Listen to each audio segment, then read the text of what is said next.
Good morning, everyone. My name is Paul Dankers, and I serve as your community steward here at True. Whether you are joining us in person or tuning in via Zoom or YouTube, welcome. We're so glad you found your way here. It takes a lot of courage to step into a new space, and we want you to feel not only welcome, but deeply at home. True is a community where questions are honored, diversity is cherished, and each person's path, be it spiritual, secular, skeptical, mystical, or somewhere in between, is respected. We invite you to bring your whole self into this space. Your doubts, your joys, your grief, your curiosity. There's room here for all of it. If you're visiting, we'd love to get to know you. If it feels good, now's a great time to introduce yourself.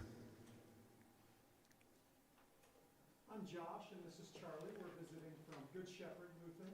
Oh, wow. Right on. It's great to have you here, Josh and Charlie. Charlie, we're going to have a special program for you today if you want to join us a little bit later. Anybody else? I'd like to at least introduce Logan and Levi over there. I appreciate your patience with all of us today. They're training in on our sound and live stream setup, and there's a lot to it. So they've been pestered and battered with new information, and they're going to be operating things, and usually you can expect that a few things won't work the first time you try to do something. So your patience is much appreciated, and we're just so grateful to have them here training in to operate our complicated equipment. All right, let's see, where are we here? To our longtime True folks, you know what to do. Please extend a warm welcome to anyone who may be new today and get to know them. Let's take a collective breath together. Let yourself arrive here, now. Let your shoulders drop, your jaw relax, and your mind settle. This is time we've carved out to be together, to reflect, to feel, to connect. You don't have anywhere else to be and no obligations. Give yourself the gift of being here now. The theme for the month of November has been Nurturing Gratitude. Today I'm honored to introduce our worship associate, Rob Benedetti, who will help guide us through this morning's service, and we're especially grateful to welcome Karis Caldwell, who will be reflecting on hidden wisdom, the feminine face of the divine in Judeo-Christian traditions. Karis comes to us with 35 years of experience as an ordained Presbyterian minister, 16 years of teaching experience at Colorado Mountain College, teaching philosophy, comparative religions, and business leadership courses, as well as holding a master's in moral philosophy at St. Andrews University. She is currently guiding spiritual pilgrimages, and you can learn more about those by asking her about them. We offer our heartfelt gratitude for the musical stylings of Daryl Smith, who is filling in for Micha while he's away this week. During our Story for All Ages, children and youth ages 2 through 17 will be invited to come forward. After the story, they can head with with Connie today to the True Room for some fun activities, or if they'd rather, they're just as welcome to stay here in the gathering space with their families. A quick word of thanks to all who make this space possible. To Ed Queenan, and I noticed Jamie Friday was stepping in there too, for setting up our gathering space and hosting. To Susan Mason, Dee Dee Osborne, and Terry Borden for hosting our coffee hour hospitality. To Udell Stuckey for operating our in-person slideshow. It's a big responsibility, right, Udell? And to Levi Friday and Logan Lucy, who are learning to run our live sound and live stream operations. And today they are filling in for Andrew Ferrier while he is away. We're a volunteer-powered community, and your presence and efforts matter. You'll find announcements and upcoming events in your order of service. Please give them a look with me. Beginning today, we're kicking off a true food drive for Lift Up. Each week, please bring non-perishable items to help ensure our Valley families have access to the food and care they need. Our Sundays shine because of the people who lend a hand. If you can help with setup or coffee hour, Andrew Ferrier would love to welcome you to the volunteer team. Just drop him an email at andrew@true.org. And now, as we shift into our shared time of reflection, please take a moment to silence your phones and devices. We begin with a musical prelude.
That would not take you in, outcast and a stranger. You have come my way of sorrow, you have come my way of tears, but you'll reach your destiny, meant to find you all these years, meant to find you all these years. Drunk a bitter wine, with none to be your comfort. You who once were left behind will be welcome at love's table. You have come my way of sorrow, you have come my way of tears, but you'll reach your destiny, meant to find you all these years, meant to find you all these years.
You have come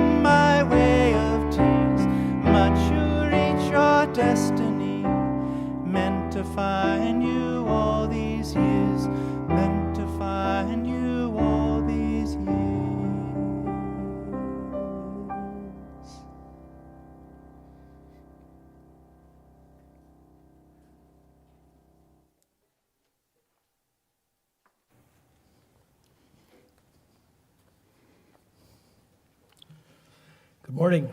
Good morning. Our chalice lighting today are the words of Robin F. Gray. Day breaks on our gratitude for family and friends, for the freedom to find our own truth, for the company of those who gather here, and the promises we offer one another. Let the light of day bring grace and faith into our lives.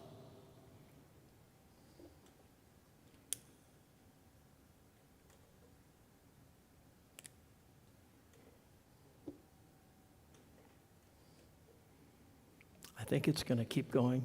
The wick is not very well extended, so we'll see. Please remain seated for our opening hymn, number 1012, When I Am Frightened.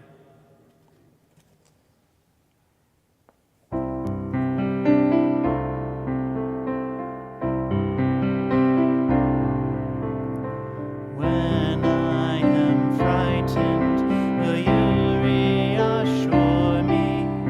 When I'm uncertain, will you hold my hand? Will you be strong for me? Sing to me quietly. Will you share some of your stories with me? If you will show me compassion, then I may learn to care as you do. Then I may learn to care. When I am angry, will you still embrace me? When I am thoughtless, will you understand? Will you believe in me? Stand by me willingly. Will you share some of your questions with me?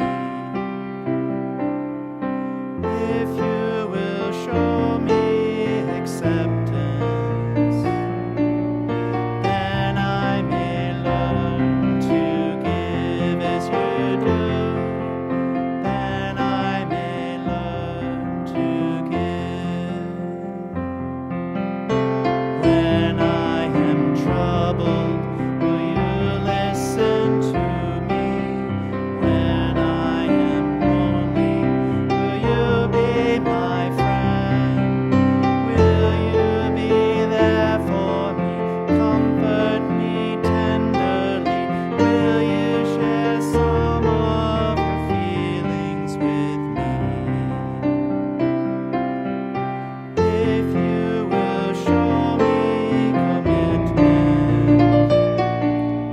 then I may learn to love as you do. Then I may learn to love.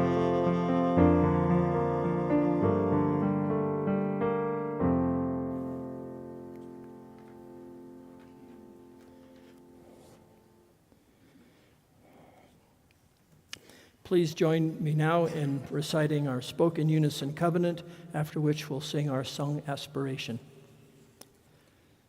Love is the spirit of this community, and service is its law.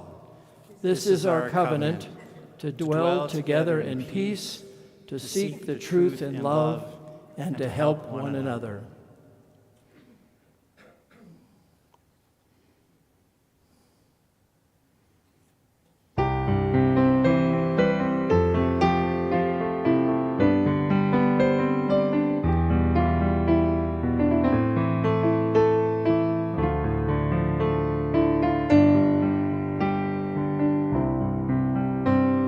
Spirit of life, come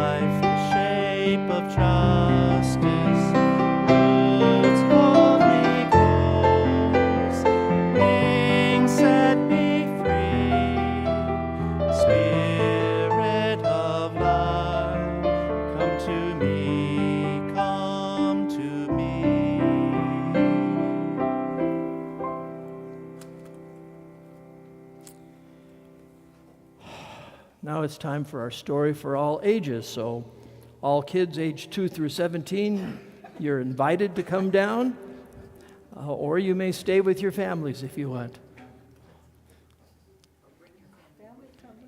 Or bring your families with you, yeah. Welcome. The story for today is one by Becky Brooks, and it's called Sophia's Guest. Once upon a time, there was a teacher named Sophia. Sophia had been a teacher in the town where she lived for so long that kids she had first had in her class grew up and had kids of their own and sent them to her class too. Nearly everyone in the town knew Sophia and loved her because not only was she an excellent teacher, but she was also very kind. One day when Sophia went to work, she found a note on her desk. The note read, "Dear Sophia, I will be around tomorrow. I wonder if I might stop by your house for tea tomorrow afternoon. Your friend, God." At first, Sophia thought it was a joke. But the more she thought about it, the more she realized that if it was a joke, it wasn't a very funny joke. And she couldn't think of anyone who would play a joke on her like that. Then she thought, what if it wasn't a joke? What if God really was going to come to her house tomorrow afternoon? Sophia thought she should get ready just in case. On her way home from work, she stopped by the store and bought one of those mats people put on their porch that says in big letters, "Welcome, bienvenido." When she got home, she cleaned her house from top to bottom. She brought in fresh flowers from the garden and put them in a vase in the living room. She cleaned and cleaned until everything was sparkly. In the morning, Sophia realized she didn't know what God liked to eat. So she baked bread and made a casserole and fruit salad and baked some cookies too. And what about tea? Did God like hot tea or iced tea? She thought she'd better... Just a second. She thought she'd better make both. And what if God's favorite food in the whole world was lemonade? She thought she should make some of that too. She was so nervous she didn't know what to expect. Just then, there was a knock at the door. Sophia's heart went pat, pat, pat. She took a deep breath, opened the door, and on the other side, who do you think was on the other side? Well, it was the mayor of the town. She took a big breath, opened the door, and and there was the mayor. And he said, "Hello, Sophia. I was walking by and smelled the delicious, fresh baked bread." Sophia said, "I'm so glad you're here. Come in, come in. I'm expecting a very important visitor you might want to meet. Please come in and make yourself at home." Sophia and the mayor sat having a nice discussion when there was a knock at the door. Sophia's heart went pat, pat, pat. She took a deep breath, opened the door slowly, and on the other side was...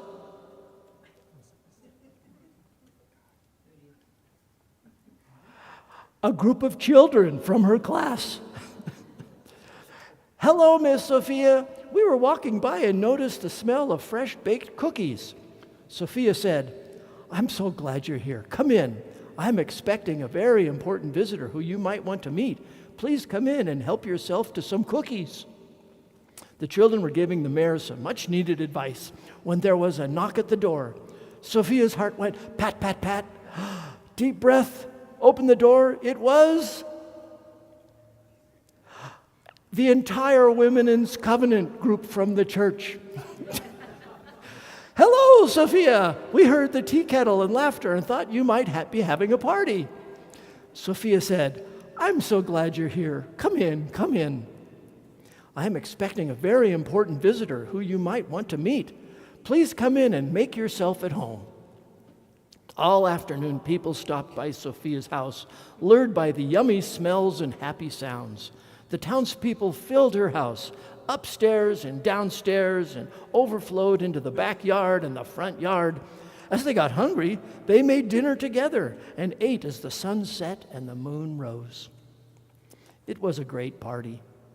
People were playing games and telling stories and baking and playing music and talking together. Sophia had such a nice time that she completely forgot about her very important guest. Even as she waved goodbye to her friends at the end of the night, she felt only contentment at having such a lovely party. In the morning, though, Sophia woke up and remembered everything. She was confused. Whatever happened to God? All during her walk to work, she tried to figure out what had happened. Along the way, she smiled and waved to the people who she ran into who had been at her party. She thought to herself that she really should do that again sometime. When Sophia arrived at work, she was surprised to find another note on her desk. It read, "Dear Sophia, I had such a wonderful time yesterday. The bread was delicious, the cookies were divine, tea mixed with lemonade is my very favorite. Thank you for being such a wonderful host. I hope we can do it again sometime. Love, God." Okay, now it's time to send the children forth. You can stay if you want. Goodbye for now. Go play and explore. Create an adventure and come back for more. Our love goes with you wherever you are. You're worthy, you're beautiful. You shine like a star. Go with open hearts, go with open hands, and we'll greet you with open arms when you come back again.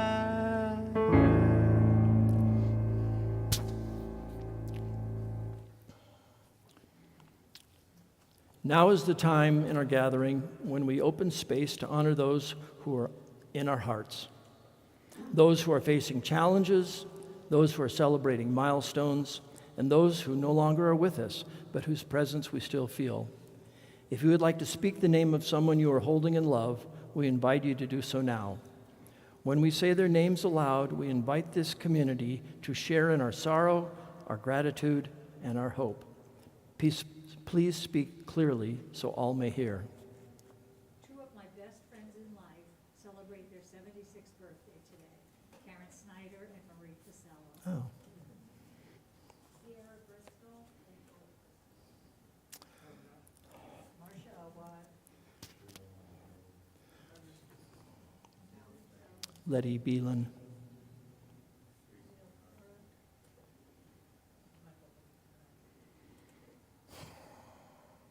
I would like to celebrate the life of one Jimmy Parker, who is departing for California now.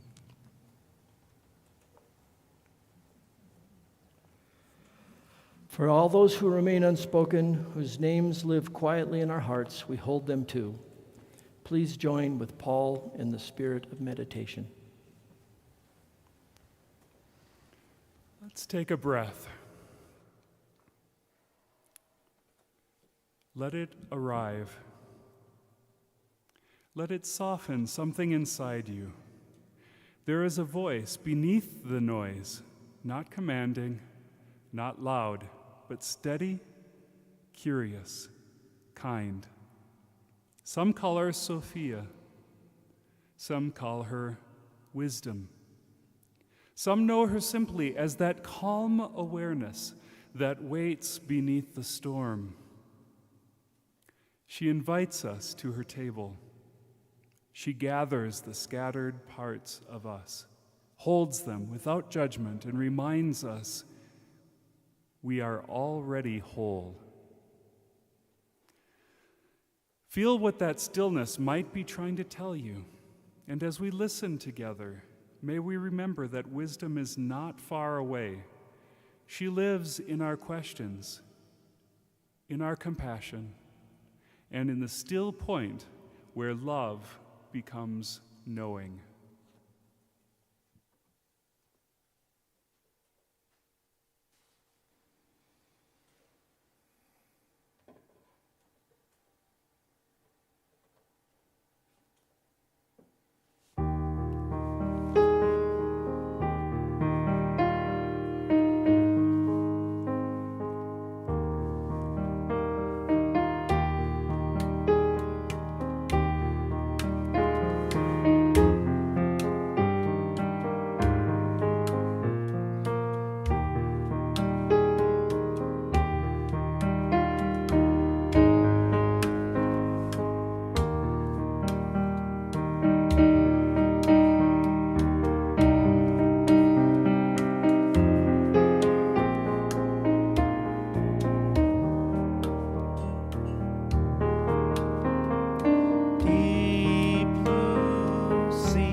clouds hung so low.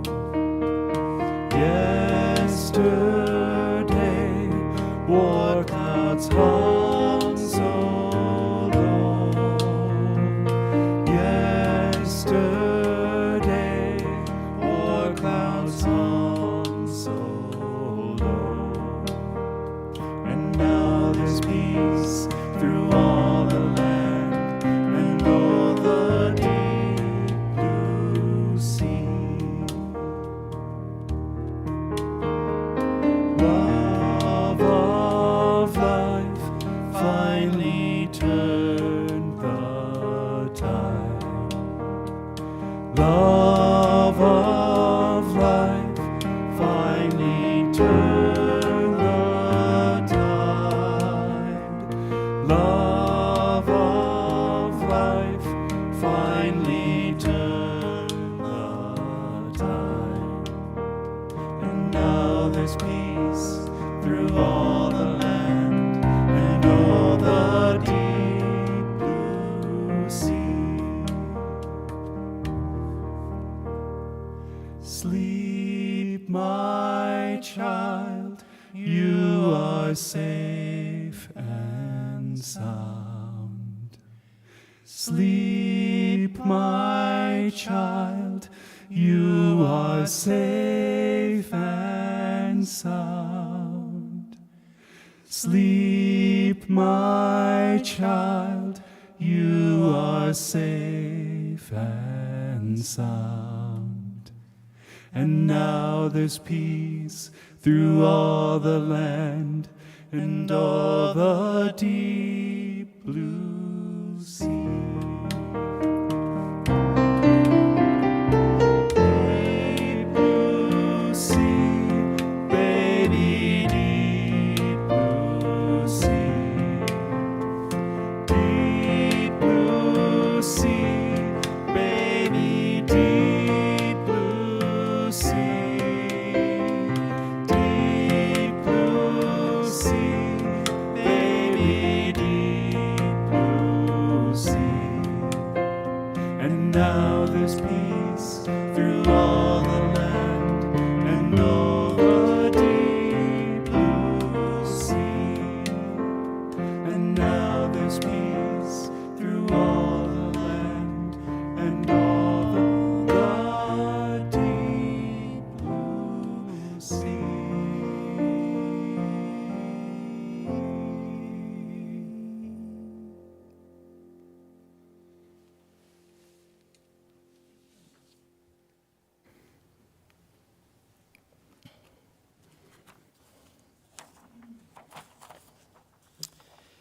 For our reading today, I've chosen a poem by Dr. David Breeden entitled Gratitude Walking. I used to walk across a wooden bridge arched over a creek. The wide planks were rotted, yet still it carried me. This is what life does, I thought, what words do, what love does.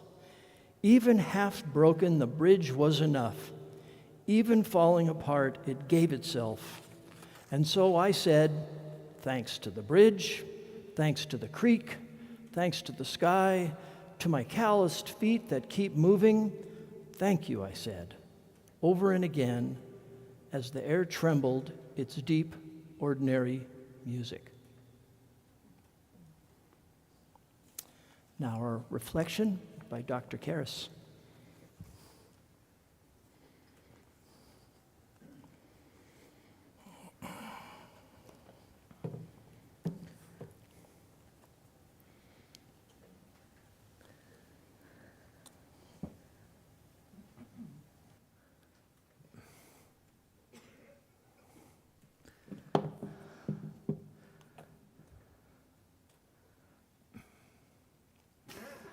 Well, good morning. Just to sort of remind us of where we've been, beginning way back in August, I talked about wisdom in primal religion, or how we can glean wisdom from primal religions, the bedrock religions for humanity, the most ancient sources of spiritual wisdom. And then we took a quick trip through Vedism and Celtic spirituality together, looking for what pearls of wisdom we might be able to gain from those profound and massive traditions. Then last month, we stopped with the Greeks and heard what the Greeks have to say. And today, we'll be visiting a section of the Judeo-Christian tradition called, and I'll use the Hebrew term, the Ketuvim, wisdom tradition, the wisdom literature. So here we go. I come from a religious tradition that subscribes to a scholarly reverence for sacred texts, specifically the Hebrew and Christian scriptures. And yet, my tradition often gives a wide berth to books like Proverbs, Job, and Ecclesiastes, otherwise known as wisdom literature. It was not until my fourth and last year of seminary, cramming for an ordination exam, that I met wisdom. In spite of going to Sunday school my entire childhood and adolescence, I never heard of wisdom personified as a woman. She never came up. Now, part of the reason why wisdom literature does not get much attention is that because it lacks, at first glance, an identifiable theological center. These books require a lot of work, some capacity for nuance, and a definite capacity for ambiguity. And then there is this. Throughout these texts, wisdom, the umbrella subject we have been considering these past months, and this is a quote from one of my professors, begins and ends with the self, the human soul, in recognition that the knowledge of God, or the divine, or the sacred, cannot be divorced from human knowledge of the self.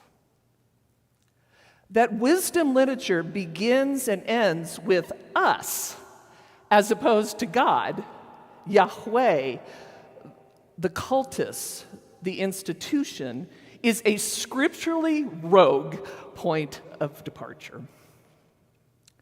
Now, one explanation for its cheekiness is that wisdom literature addresses times like ours, when character and society and religious communities are in crisis.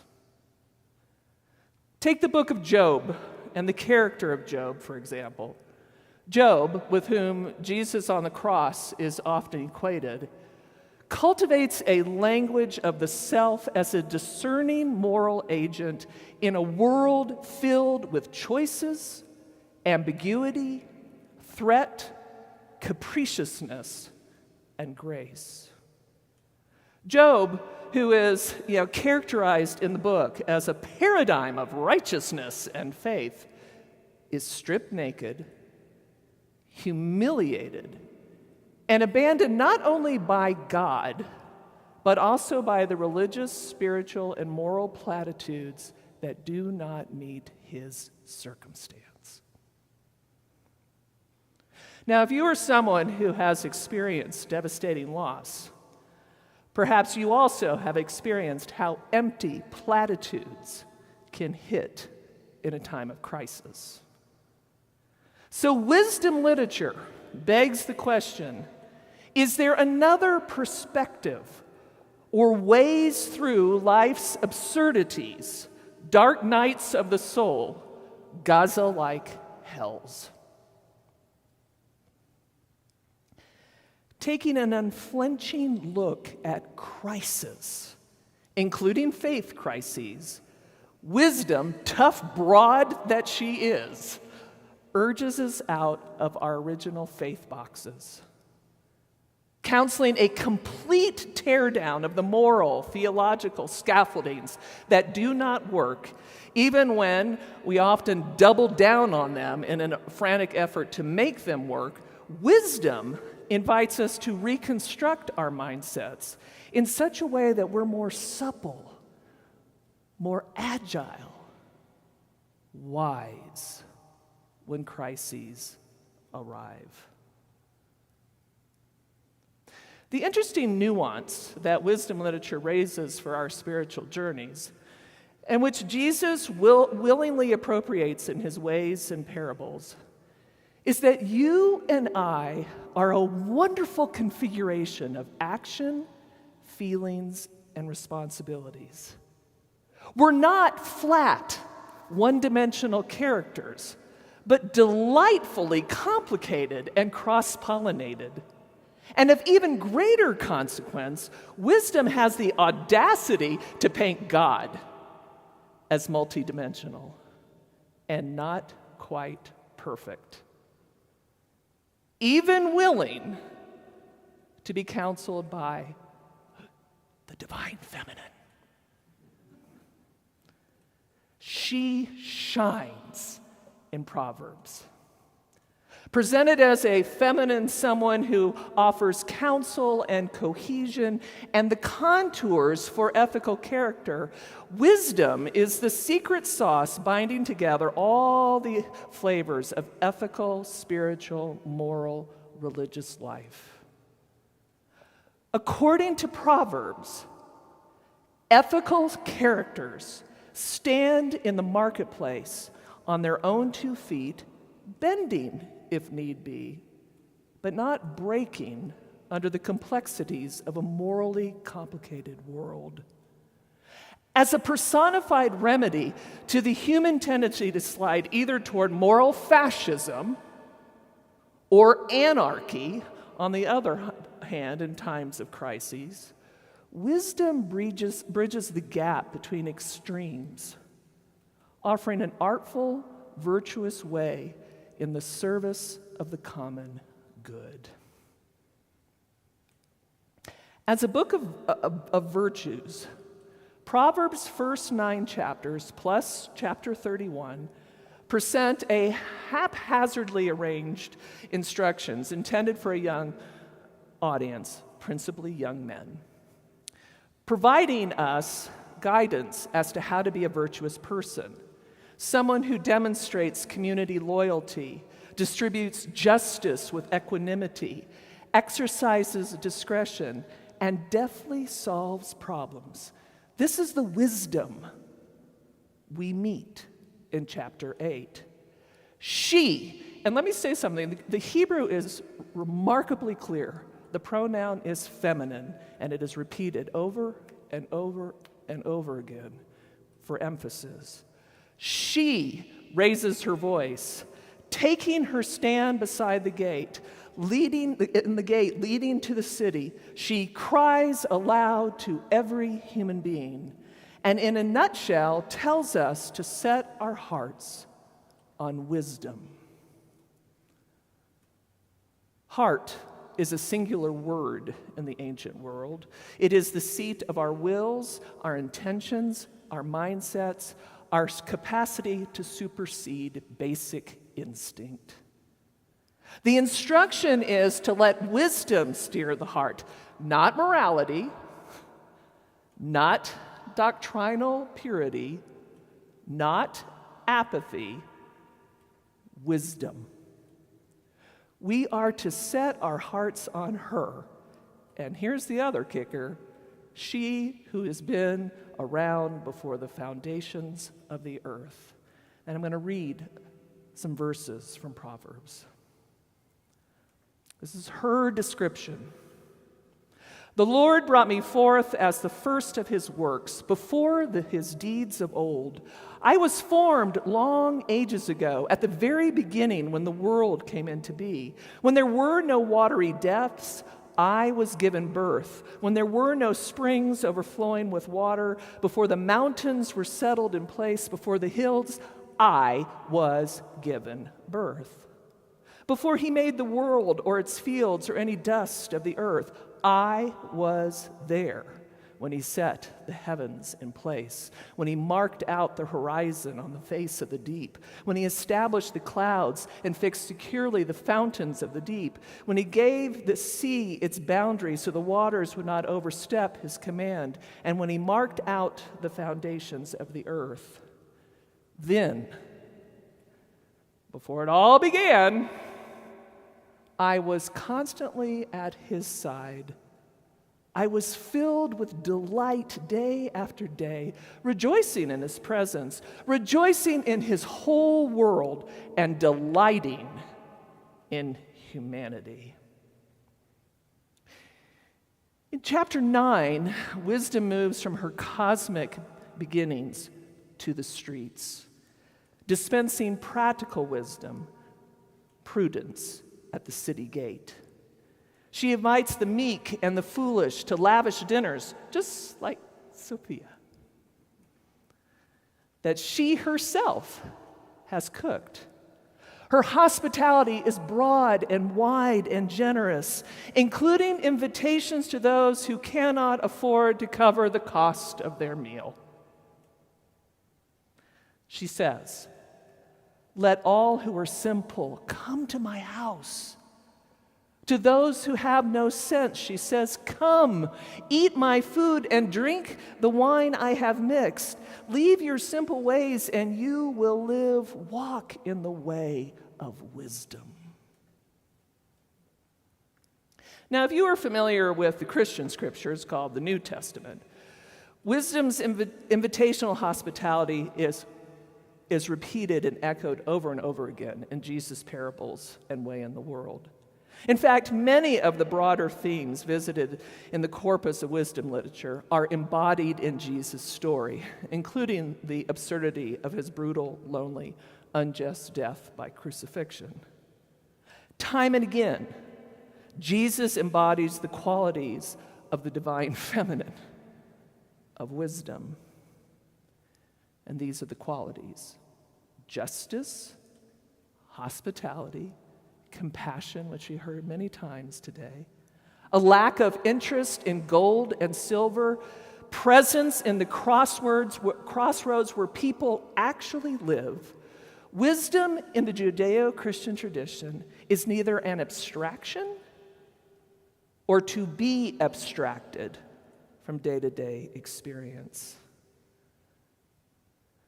Wisdom is not impressed by big talkers, by people who need attention, by those who are driven by greed.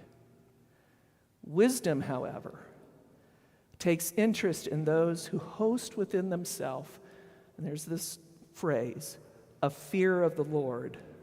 Unfortunately, our English rendering is unhelpful because it denotes a call to kind of walk on eggshells because there might be an abusive sacred presence going to get us. In Hebrew, the term introduces a relational dimension to the ways of wisdom and her virtues. It is the ones for whom awe and wonder, reverence, that's really the accurate rendering for fear here, are at the heart of one's being who interests her. Why? Because reverence, awe, and wonder cannot be manufactured. It is a deep response to the beauty and to the mysteries and sometimes to the awfulness of existence. Reverence hushes the voices within. It stills us. It recalibrates our sense of place within the big picture. And more often than not, reverence, because it transforms us a bit, leads to wise action. A wise person acts without concern for self-enrichment or self-importance. He or she forgives as part of the quest to live in right relationship with all of creation. Wise persons make decisions. They are not apathetic, but they do regulate their responses to life's events. rather than ping-ponging reactively. They constantly seek instruction so as to not behave foolishly. And when the time comes to speak, they speak gently, using words that ennoble the marketplace. Wise persons are not ones who seek a spiritual bypass in order to escape life's absurdities. They do not expect life to be easy.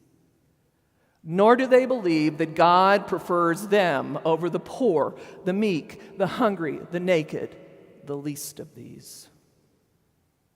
Yes, wisdom in the Judeo tradition is a tough broad, offering neither platitudes nor straight paths to the promised land. The voice of the divine feminine cuts through the absurdities, deceptions, grifts with an uncomfortable message. Wisdom ain't gonna make you rich. Ain't gonna say everything's gonna be okay, and ain't gonna fix all the messes. But I am here to offer a place at my table with all the other bruised and battered ones. I am here to offer wise sustenance as to how to respond wisely in unwise times. For those who seek justice, care about the common good, and move about the world with humility, wisdom literature, the divine feminine, is dangerously good stuff, especially in urgent, absurd times like ours.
In this world there's a whole lot of trouble, baby. In this world there's a whole lot of pain.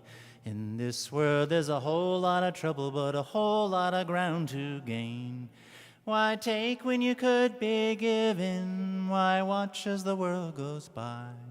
It's a hard enough life to be living. Why walk when you can fly?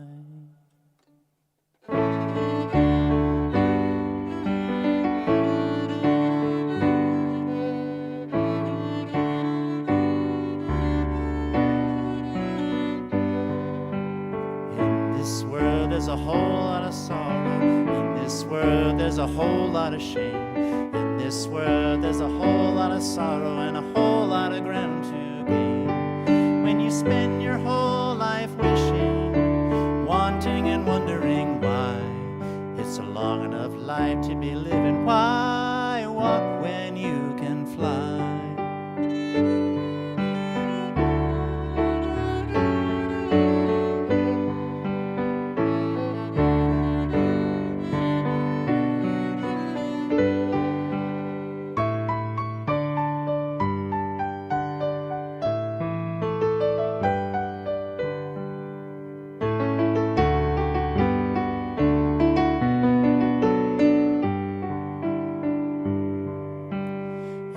this world there's a whole lot of gold, and in this world there's a whole lot of plain.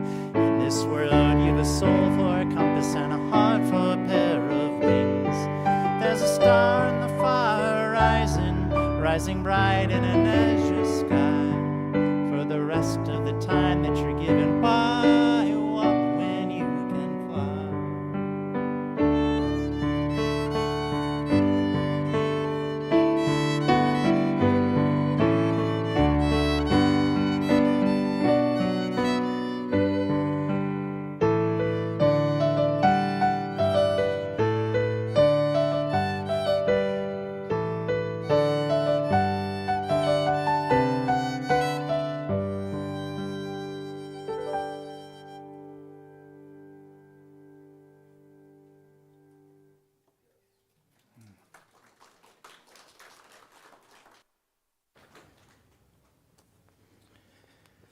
At this time in our service, we pause to recognize the shared commitment that keeps this community vibrant and alive.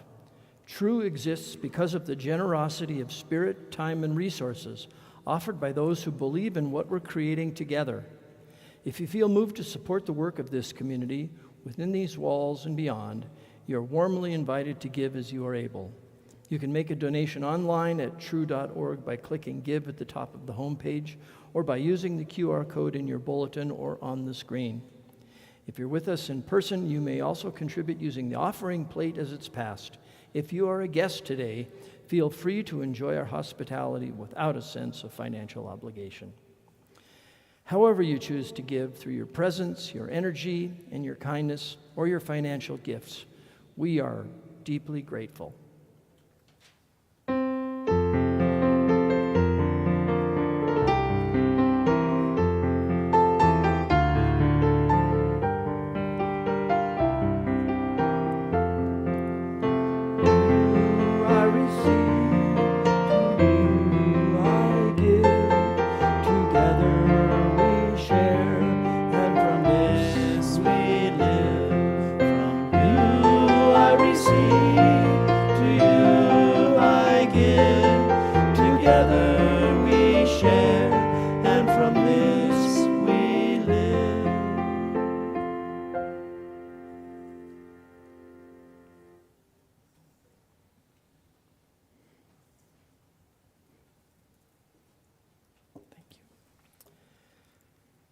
Please remain seated for our closing hymn, When the Spirit Says Do.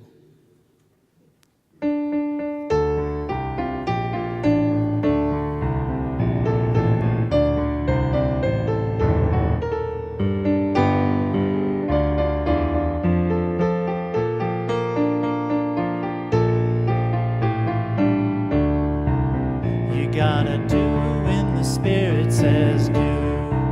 You gotta do when the Spirit says do. When the Spirit says do, you got to do. Oh Lord, you got to do when the Spirit says do. Sing. You got to sing when the Spirit says sing.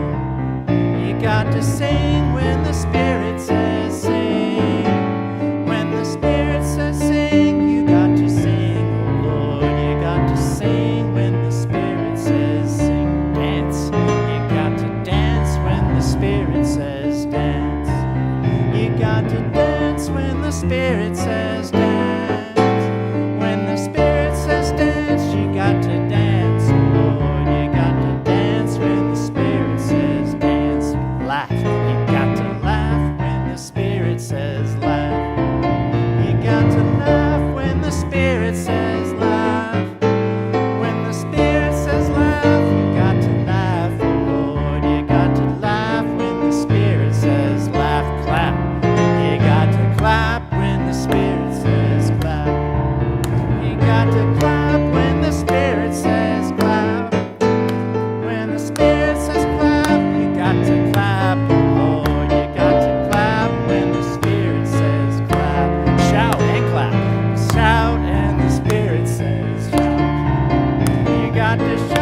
benediction, closing words from Paul Dankers.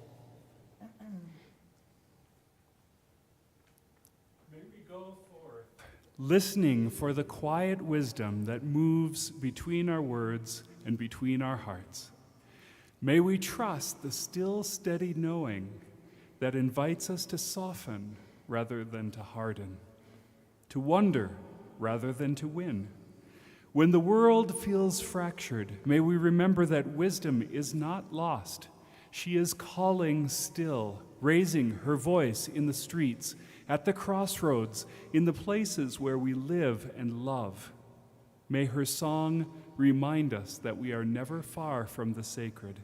It lives in our compassion, in our courage, and in the simple act of being fully present to one another.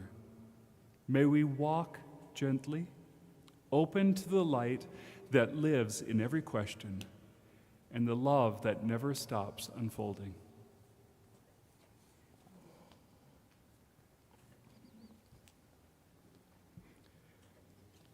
The words of our chalice extinguishing from Elizabeth Sell Jones. We extinguish this flame, but not the light of truth, the warmth of community, or the fires of commitment. These we carry in our hearts until we are together again.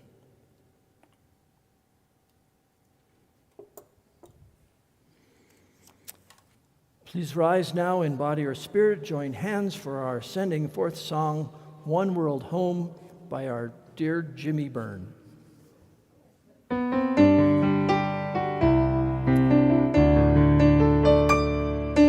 joys and the griefs, the colors and beliefs, the sunlight shines upon us all the same. Open minds, loving hearts, helping hands, it's a start. One world home, one world home, one world home. Open minds, loving hearts, helping hands, it's a start. One world home, one world home, one world home. One world home, one world home, one world home.